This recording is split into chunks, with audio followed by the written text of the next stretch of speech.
नमस्कार व्यूअर्स, आपका हमारे चैनल में एक बार फिर से स्वागत है।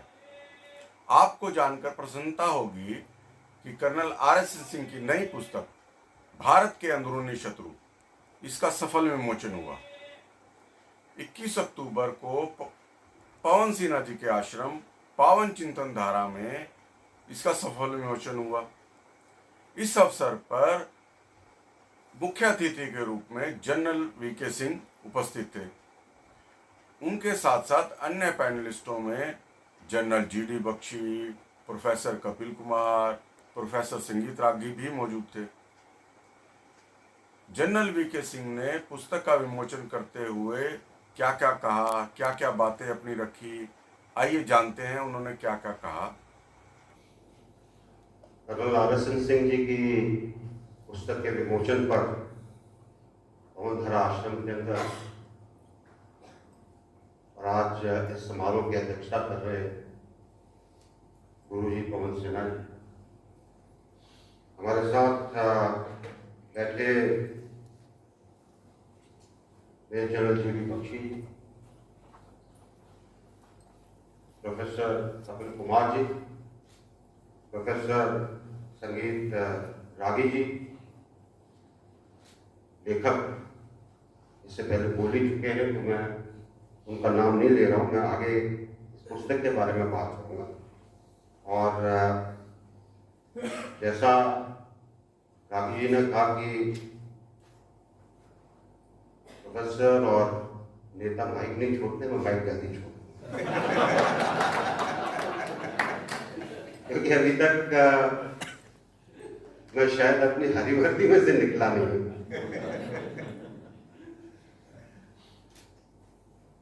सबसे पहले तो मैं RS सिंह जी को बहुत बहुत बधाई देता हूँ, बहुत बहुत मुबारकबाद देता हूँ कि उन्होंने जो उनके समय समय पर अलग अलग विषयों पर लेख थे उनको अपडेट कर उन्होंने एक पुस्तक के रूप में रखा है, ताकि एक विचार सबके सामने आए कि हमारा असली खतरा क्या है, असली हमारे शत्रु कौन है। घर की दीवार, घर की चौखट या लकड़ी या विशालकाय पेड़ तभी गिरता है जब घुन लग जाता है, जब दीमक लगता है, और वही सबसे बड़ा खतरा। और देश वही गुलाम बनता है जिसके अंदर अंदरूनी शत्रु ज्यादा हो जाते हैं। और अगर हम अपने इतिहास में जाएं, एक बहुत समृद्धि का इतिहास, एक ऐसा इतिहास जहां हमारी एक हर चीज का मूल्य था। हमारी चाहे आर्थिक स्थिति हो, हमारी चाहे बौद्धिक ताकत हो, हमारे शिक्षण संस्थान हो, या हमारी संस्कृति को अलग अलग जगह तक जो ले गए, चाहे वो अलग अलग साम्राज्य थे दक्षिण के अंदर, चोला, पल्लवा, और उन्होंने वहां जाकर मारकाट नहीं की, उन्होंने हमारी संस्कृति वहां पर फैलाई। इसीलिए आज आपको सुदूर वियतनाम के अंदर भी मंदिर मिलते हैं, कंबोडिया में भी मंदिर मिलते हैं, इंडोनेशिया में भी मंदिर मिलते हैं। हमारी विचारधारा वहां पर पहुंची, पर हमने उनको कभी अपने दास के रूप में नहीं लिया। और उसका सबसे बड़ा कारण यह रहा है हमारी सनातन परंपरा और हमारा सनातन धर्म।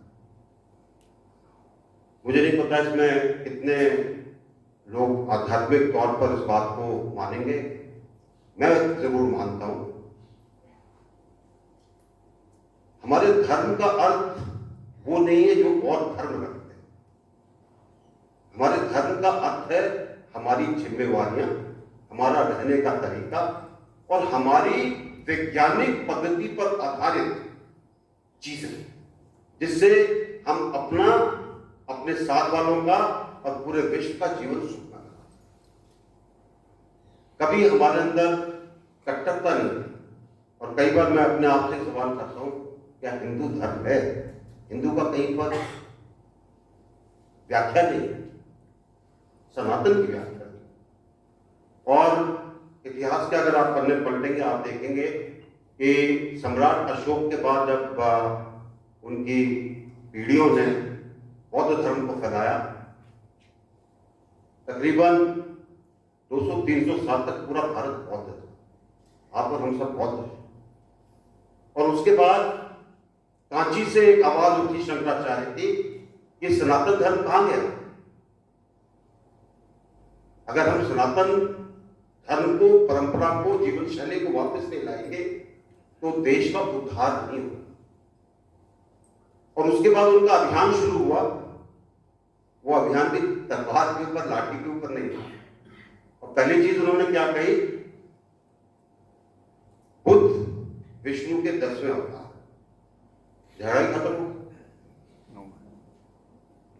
किसी मठ को तोड़ना नहीं है, किसी मूर्ति को तोड़ना नहीं है। भाई जब बुद्ध 10वें अवतार हैं तो उनकी पूजा अर्चना करनी चाहिए। और हम धीरे धीरे वापस सनातन पद्धति पर आ गए। और बौद्ध धर्म भारत के बाहर बनता, भारत के अंदर नहीं था। अब इस पर विचार करें। एक बहुत बड़ी चीज है जो हमको सिखलाती है कि सनातन की ताकत क्या है।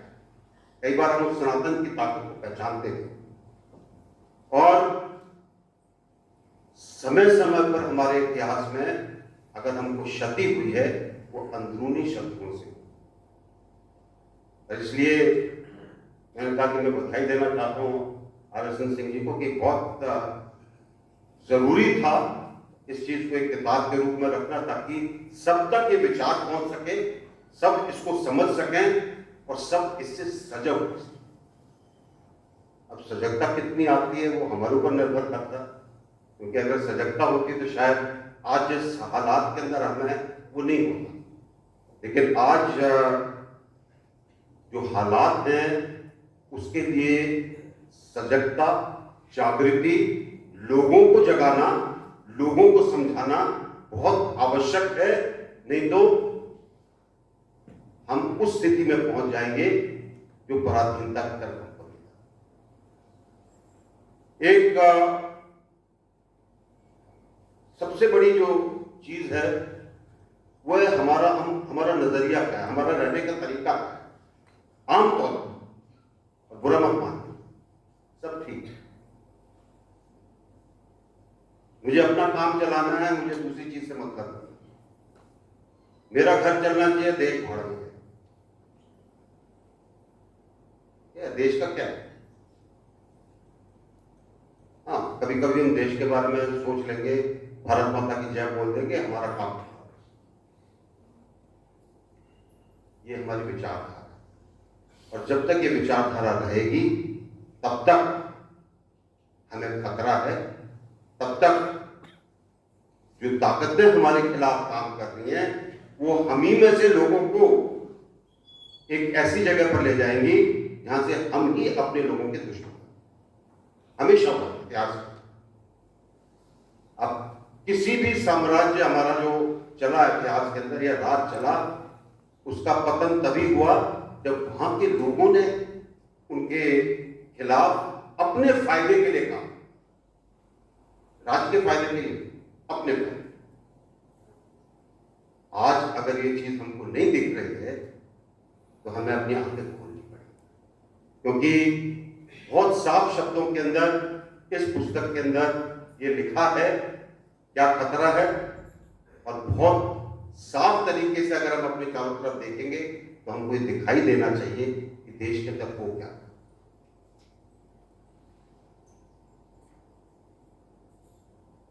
सबसे बड़ी चीज जो कि इस पुस्तक में लिखी गई है, और मैं सिर्फ एक उसका सेंटेंस जो कि प्रस्तावना में दिया उसको पढ़ना चाहूंगा। हर मजहब का शास्त्र होता है और हर वाद का शास्त्र का शस्त्र होता है। जिहाद इस्लामिक ग्रंथ से ही उत्पन्न होता है, और जिस तरह से माओवाद की जननी कार्ल मार्क्स की दास कैपिटल है, उसी प्रकार ईसाई मिशनरियों का धर्म युद्ध ईसाई ग्रंथ से प्रेरणा प्राप्त करता है। इस्लाम, वामपंथ और चर्च तीनों विस्तारवादी हैं, इसलिए ये एक दूसरे से टकराने से बचते हैं। इसमें सोच विचार, बहुत सोचने की बात। देखिए, चाहे यहूदी हो, चाहे क्रिश्चियंस हो, चाहे इस्लाम हो, सब एब्राहमिक धर्म के नीचे, सबकी उत्पत्ति उधर से ही, तीनों के अंदर जुड़ाव है। अगर आप देखेंगे वही नाम है और कैथोलिक समुदाय का, इस्लाम का एक ही नजरिया रहा है, कैसे हम विस्तार करें, कैसे ज्यादा से ज्यादा लोगों को हम बदलें, कैसे अपने धर्म से एक साम्राज्य स्थापित करें। जब भी इसके अंदर प्रोटेस्टेंट्स यहां पर हुए, वहां पर थोड़ी रोक लगी, यहां पर भी क्रिश्चियन थे, वहां पर थोड़ी सी रोक लगी। भारत के अंदर देखिए, और मैं आपको एक पुस्तक का जिक्र करता हूं। ये पुस्तक मणिपुर के पहले पॉलिटिकल ऑफिसर ने लिखी थी, जो कि अंग्रेज थे, और उसको घूमने का बड़ा शौक था, इलाके देखने का। जितने भी अंग्रेज भारत के अंदर आए, उनको भारत के बारे में, हिंदुस्तान के बारे में जानने का शौक। हमको अपने देश के बारे में जानने का शौक नहीं। और अगर आप देखेंगे, उनके गजेटियर्स उठा के देखिए, जो उन्होंने लिखा, वो जो उसके अंदर विचार डालना चाहते थे, वो विचार भी था, लेकिन जहां पे उन्होंने सच्चाई लिखी, वो आज भी वही सच है। तो इस पुस्तक के अंदर, जो कि इस पॉलिटिकल ऑफिसर ने लिखी, वो जब पहाड़ियों की तरफ गया, नागालैंड की तरफ मणिपुर से, तो उसको अंगामी जाति के नागा, तो वो लिखता है, बड़े अच्छे स्वस्थ डील डॉल के लोग हैं, और ये हमारे पूर्व की तरफ से रक्षक बन सकते हैं, लेकिन इनका धर्म कोई नहीं है, क्योंकि उनके लिए जो हमारी जो पद्धतियां हैं, हम पेड़ की पूजा करते हैं, नाले की पूजा करते हैं, नदियों की पूजा करते हैं, पहाड़ की पूजा करते हैं, ये उनके लिए धर्म नहीं है। हमारी सनातन परंपरा में तो सब कुछ है। आप पूजा करना चाहते हैं पूजा करें, नहीं करना चाहते मत करें। आप पेड़ के नीचे करें, आप घर के अंदर करें, आप मूर्ति के आगे करें, सब एक। तभी हम अभी तक बचे हुए। और उसके बाद से मिशनरियों ने आना शुरू किया।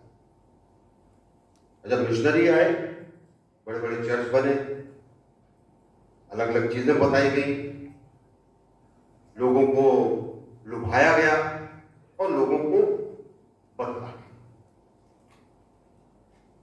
ये जो पद्धति है, ये इस्लाम के अंदर ये तलवार के बल पर। मानोगे तो हमारे साथ शामिल हो जाओ, नहीं मानोगे तो आपको प्रताड़ित भी किया जाएगा, आपसे टैक्स भी लिया जाएगा, आपको एक हीन नागरिक की तरह। इस विस्तारवाद की अगर रोक करनी है, तो उसके लिए जो इस पुस्तक में लिखा है, हमको सजग रहने की आवश्यकता है। जो उन्होंने लिखा है, क्लैश ऑफ सिविलाइजेशन, सभ्यताओं का के बीच की लड़ाई, सैमुअल हंटिंगटन ने भी लिखा था, क्लैश ऑफ सिविलाइजेशन। एक उसका परिप्रेक्ष्य अलग था, यहां पर हम देश के परिप्रेक्ष्य, और देश के अंदर जब तक हम अपनी सभ्यता पर, अपनी सनातन परंपरा पर पूर्णतः नहीं चलेंगे और लोगों को अपने ऊपर आघात करने देंगे, तब तक ये खतरा बढ़ता है। बचने की आवश्यकता। एक मुख्यमंत्री थे आंध्रा के अंदर, जो चाहते थे कि हर जिले के अंदर, क्योंकि वोट बैंक चाहिए, हर जिले के अंदर कम से कम 50,000 ईसाई हो। तो उनका एक बहुत लुभावना तरीका, सभा होती थी, वो जाते थे, थोड़ी देर के बाद उनके पत्नी का भाई आता था लंबी सी कार में, पूरा ऊपर से लेके नीचे तक सोना पहने हुए, और वो कहते थे देखो ये मेरी पत्नी का भाई है, इसकी बात सुनो। और वो कहता था कि मैं बहुत गरीब पैदा हुआ, घर में खाने को भी नहीं था, और उसके बाद मुझे किसी ने कहा कि आप बाइबल की शरण में आ जाओ। मैं बाइबल की शरण में चला गया, और उसके बाद जीसस क्राइस्ट का कमाल देखिए, आज मेरे पास कार है, इतना सोना है, 15-20 मकान है, ये सब जीसस क्राइस्ट ने दिया। गरीब आदमी बैठ गया, गरीब ही नहीं, कई अमीर भी बैठ गया, धर्मांतरण हो गया। अब इन लोगों को कौन समझाया? हमें तो कोई नहीं समझा। हम लोग सिर्फ कहता जो धर्मांतरण कर दिया, वो वहां चला गया। जब तक हम ये नहीं समझाएंगे तब तक कर पाएंगे। और इसमें बहुत बड़ी क्रिया नहीं चाहिए, घर वापसी वाले कि हम यज्ञ करेंगे, जल छिड़केंगे। समझाने की आवश्यकता है, उसकी जरूरतों को देखने की आवश्यकता है। और बुरा मत मानिएगा, लेकिन इस मामले के अंदर लोगों की देखभाल करने के अंदर, उनको इस पिंजड़े से बचाने के लिए राष्ट्रीय स्वयंसेवक संघ ने बहुत काम किया। अगर उनके वनवासी आश्रम हैं, अगर उनके स्कूल हैं, ये सब वो हैं जो लोगों को लाते हैं। उनको ये नहीं कहते कि आप धर्म बदलो, लेकिन उनको सिखाते हैं कि असली चीज क्या है। और वो बच्चे जब पढ़ लिख कर जाते हैं तो उनके अंदर एक बदलाव आता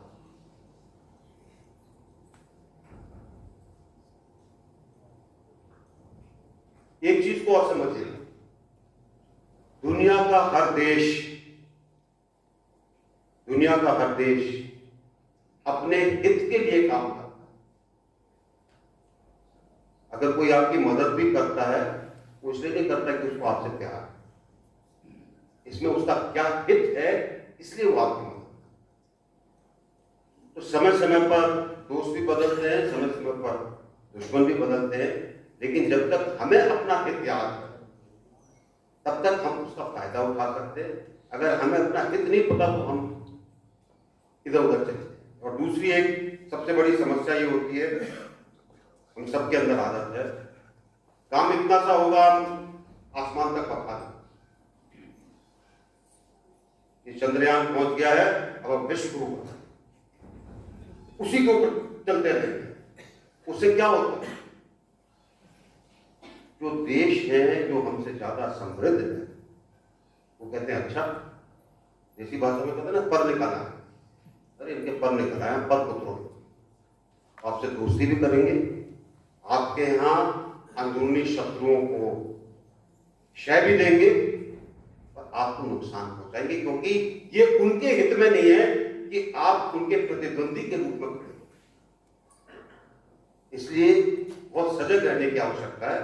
और मैं इसमें डेंग जियाओपिंग को कोट करूंगा, जो कि चीन के प्रधानमंत्री थे, जिन्होंने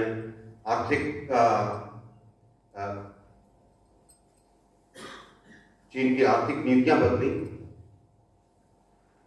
उन्होंने कहा कि तब तक नीचे रखो अपनी आंखें जब तक आप आर्थिक और सामरिक रूप से समृद्ध नहीं, तब तक नीचे रखो। जिस दिन आप हो जाओगे समृद्ध, अपने आप आपकी आंखें ऊपर हो जाएगी, कोई देखेगा नहीं आपको। इसको याद रखिए।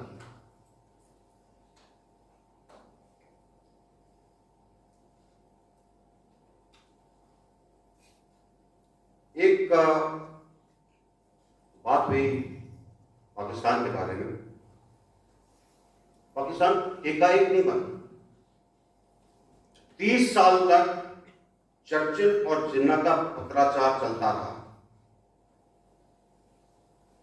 समय समय पर चर्चिल उसको गाइड करते रहे, क्योंकि उनका जो भारत में अनुभव था अफगान वॉर के अंदर, वो ऐसा था कि वो चाहते थे कि भारत पराधीन हो।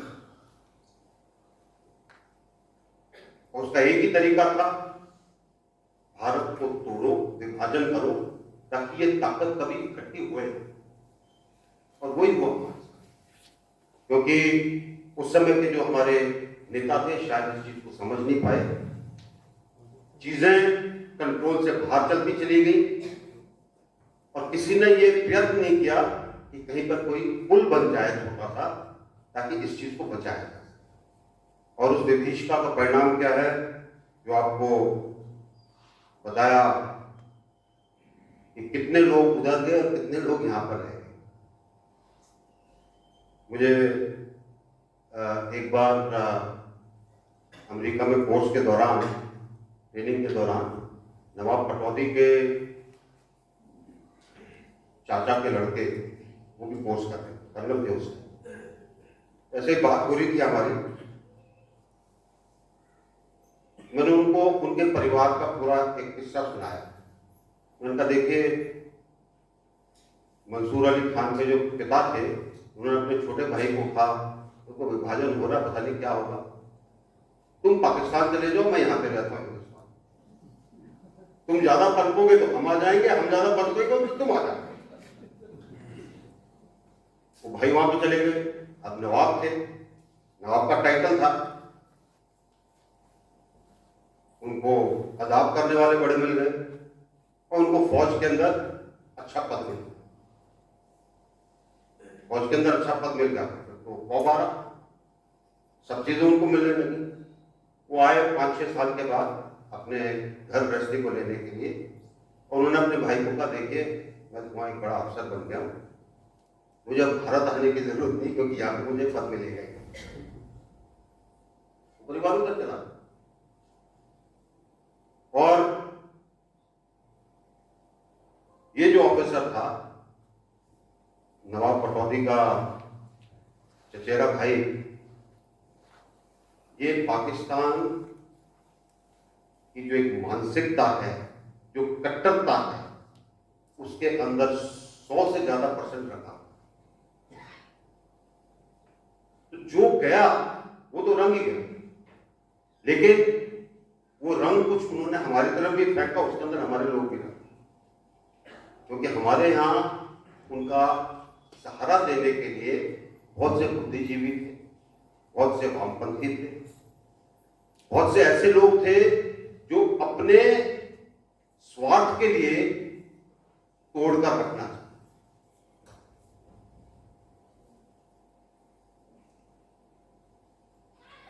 एक चीज और जो कि विभाजन के बारे में मैं कहना चाहूंगा, अंग्रेजों को कभी ये सहन नहीं हुआ कि कश्मीर हमारा बने। उन्होंने हर कोशिश के अंदर जब नाकामयाब हुए, 1962 में लड़ाई के बाद उन्होंने कहा कि आपको अमेरिका से बहुत एड मिलेगी, लेकिन आप कश्मीर का कुछ हिस्सा दे दीजिए, नहीं तो पाकिस्तान आपके ऊपर आक्रमण करता। 1965 में उन्होंने वही चीज, वो हमारे हक में कभी नहीं बोले। ये हमको समझना चाहिए। और आज अगर प्रयासों से 370 दूर हुआ है, मुझे लगता है कि कल वाकई हिस्सा पाकिस्तान का जो उनके कब्जे में है, हमारा हिस्सा, वो भी वापस आए।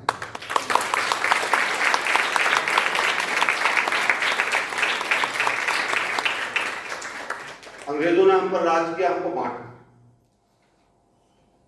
और आजादी के बाद हमारे लोगों ने इसको और फैलाया, इसको और बढ़ाया। जैसे जैसे वर्ष बीतते गए, इसको और बढ़ावा दिया गया। सियासी फायदे के लिए, राजनीतिक फायदे के लिए, अपनी वोट के लिए। सबसे बड़ा खतरा हमारा है, जब हम अपने लोगों को बांटते हैं तो हम देश को कमजोर करते हैं। हमारे लोग कभी इकट्ठे नहीं। जातिवाद है एक परिभाषा जो कि श्री श्री रविशंकर ने दी थी, जो ज्ञान अर्जित करता है, पढ़ता है, ज्ञान की उपासना करता है, और उसके बाद उस ज्ञान को बांटता है, वो ब्राह्मण।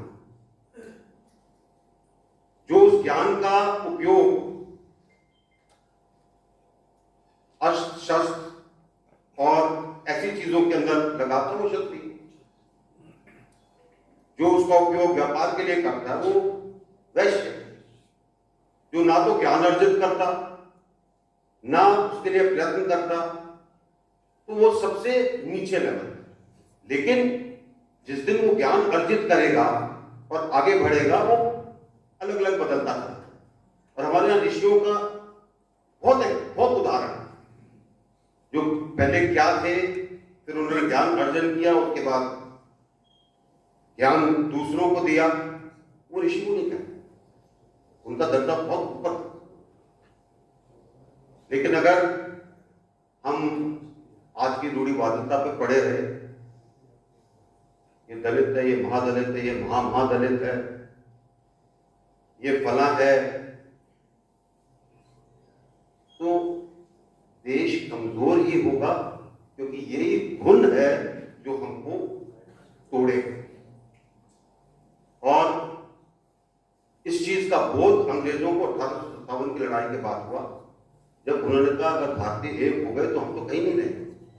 और उसके बाद से एक अभियान चला, कैसे हमको तोड़ा।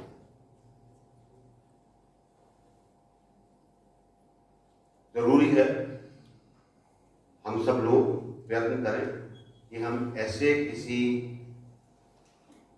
राजनीतिक फायदे के लिए अपने देश का नुकसान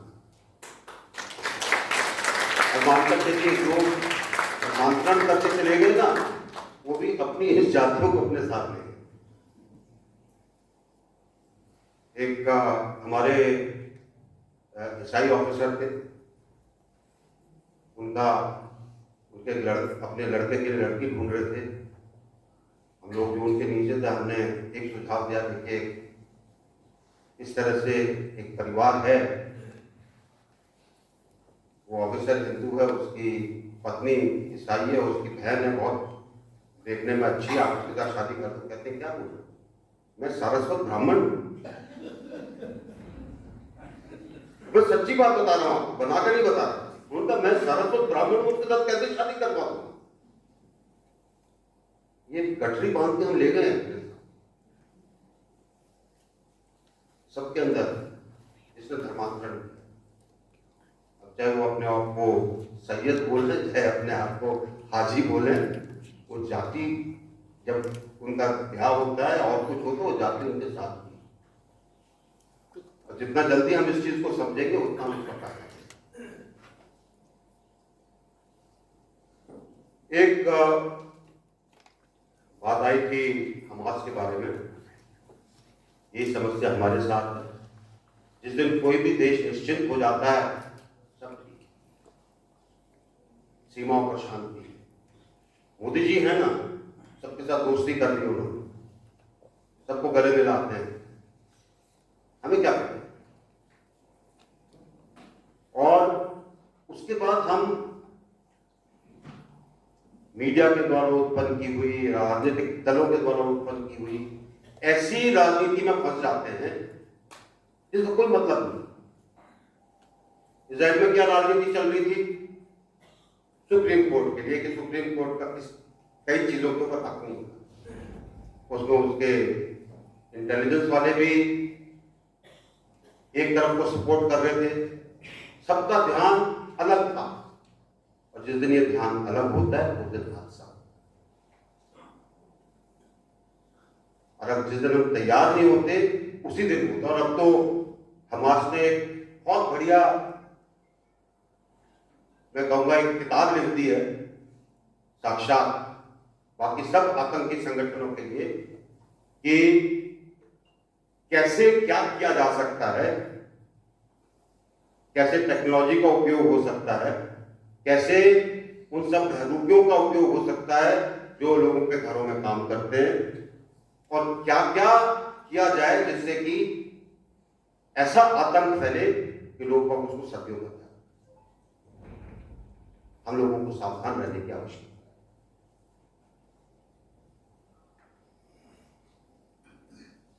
हरचंद सिंह जी भी फौजी हैं, जीडी बख्शी जी भी फौजी हैं, मैं भी फौजी हूं।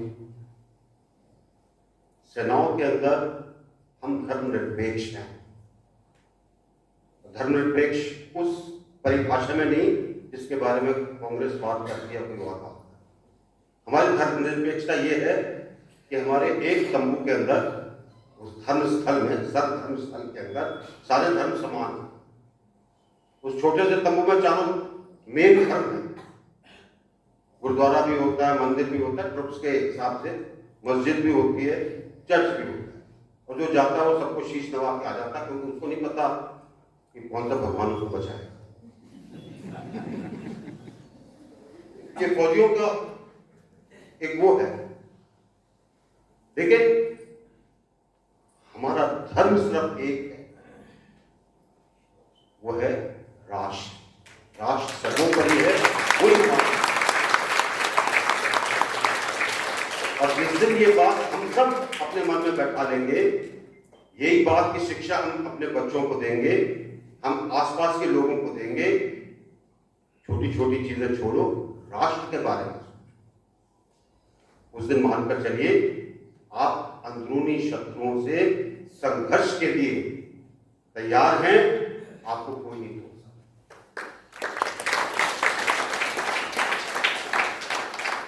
हमारा एक और बड़ा खतरा है, मीडिया, सोशल मीडिया, कई बातें उनके बारे में कही गई।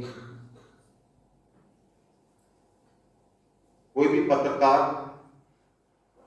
वो लिखता है जो उस पत्रकार उस पत्रिका का या उस अखबार का, समाचार पत्र का मालिक। स्वतंत्र विचार कोई नहीं रखता, वो रखते हैं जो उनको बोला है। और आज की दुनिया में सबसे ज्यादा नुकसान करने वाला या दुष्प्रचार करने वाला एक सबसे बड़ा, वो आपका व्हाट्सएप। आपको नहीं पता ये वीडियो कब का है। 9 साल का वीडियो दिखाएंगे कि नेतन्याहू जो है और उनकी पत्नी अपने बच्चे को विदा कर रहे हैं और कहते कि देखिए बच्चा आज ही जा रहा है। हम सब उसको मान लेंगे, बात भी करेंगे, उसको फॉरवर्ड भी करेंगे लाखों करोड़ों के अंदर। ये दुष्प्रचार के अंदर अगर आप है गए, क्योंकि आज की तारीख में ये दुष्प्रचार लड़ाई का एक साधन है, एक हथियार है। संभल के रहने की आवश्यकता। हर चीज को क्वेश्चन करिए। कई साइट आ गई हैं जहां पे आपको फेक और दूसरी चीजों के बारे में पता चलता है, इस्तेमाल करिए। हर चीज पे विश्वास मत करिए, हर चीज के ऊपर सवालिया निशान है।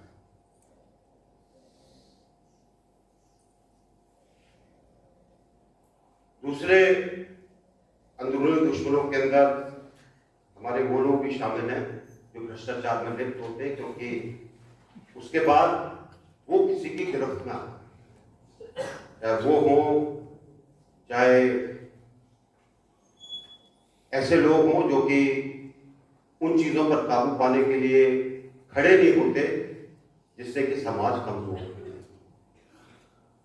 चाहे वो पैसा खा लें, चाहे कुछ और करें। और इसलिए समाज को अगर हमने मजबूत करना है तो हमको कहीं ना कहीं अग्रणी बनना पड़ेगा। ये नहीं कि जैसा कई बार दिखाते ना, एक्सीडेंट हो गया, सब लोग सिर्फ मोबाइल में फोटो खींचते हैं, बचाता कोई नहीं। इसी तरह ये चीज, जिस दिन आप खड़े हो जाएंगे, जिस दिन आप चौकन्ने हो जाएंगे, और इसलिए इस किताब को बहुत तन्मयता के साथ पढ़िए और इसका आत्मसात करिए, इसके बारे में सोच विचार करिए और एक मजबूत समाज के मजबूत सैनिक बनिए। बहुत बहुत धन्यवाद। जय हिंद।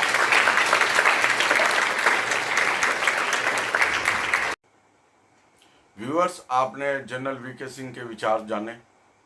यह पुस्तक अमेजन, फ्लिपकार्ट पर उपलब्ध है, आप वहां से खरीद सकते हैं या अपने नियर बाय बुक स्टोर से भी इसको खरीद सकते हैं। बाकी पैनलिस्टों की विचार हम अलग अलग वीडियोस में डालेंगे। कृपया चैनल के साथ जुड़े रहें, चैनल को देखते रहें और सब्सक्राइब अवश्य करें। धन्यवाद।